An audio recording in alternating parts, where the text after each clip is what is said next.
Bobby Kevin, I'm standing with Josh Barnett. How's it going? Going well. You're gonna fight Brett Rogers, and in 2 months almost, or About that. do you know where you're gonna fight? I don't really care. You know, it could be out there in Hell's Kitchen somewhere for all I know. It doesn't matter. You don't care at all? No, I don't care at all. I'm a fighter. My job is to fight, not to book venues or TV time or anything like that. I mean, just saying closer to home, family, no jet lag, flying around the world. Home is wherever I can spill blood. Oh. How do you prepare for somebody like Rogers? I beat up a lot of toddlers. Keeps my confidence high, and you know, they're kind of quick, but they're not really all that agile.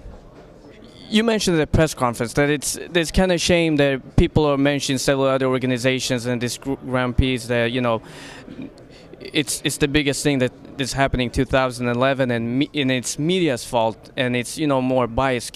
Can you explain? I mean, what is the media doing wrong? Because I mean, I'm very neutral, and we're a Swedish website. Okay. We just want to, you know, we just want to. Essentially, the bulk of the media is within the U.S. because the majority of what's going on in the MMA world is mainly U.S. based at this point.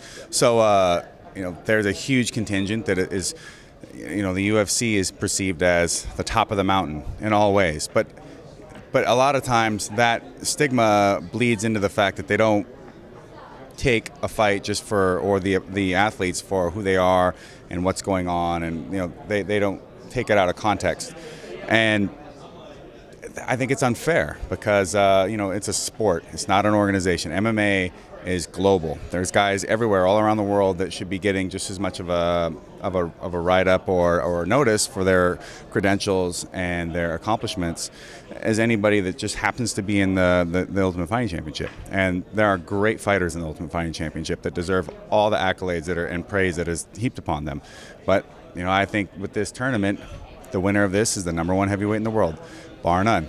And I just fear. I don't really fear. I don't give a shit what they say, but you know, I think it would be a shame for the media at large, the majority. Obviously, there's always an exception to the rule, but the media at large, especially U.S. based, to dismiss this guy as the winner of this tournament as the #1 in the world, just simply because it's not in the UFC. So the media should push the fighters to become bigger instead of organization. It's about the fighters. It's not about the organization. The organization doesn't matter. The organizations could all fall, and we'd all still be fighting. Yeah. And I fought when there were no organizations, and I was fine with that. You know, a lot of us would still do the same, and no, none of us. I mean, it's nice to make money and to have the liberties and the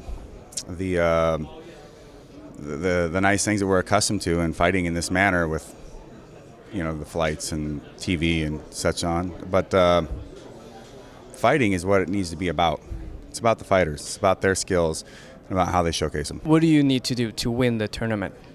I just need to show up on point, ready to go, and healthy. I do that. I don't believe there's anyone in the world that can stop me. Thank you so much. Thanks for your time. Good luck. So this is a Swedish site? Yes.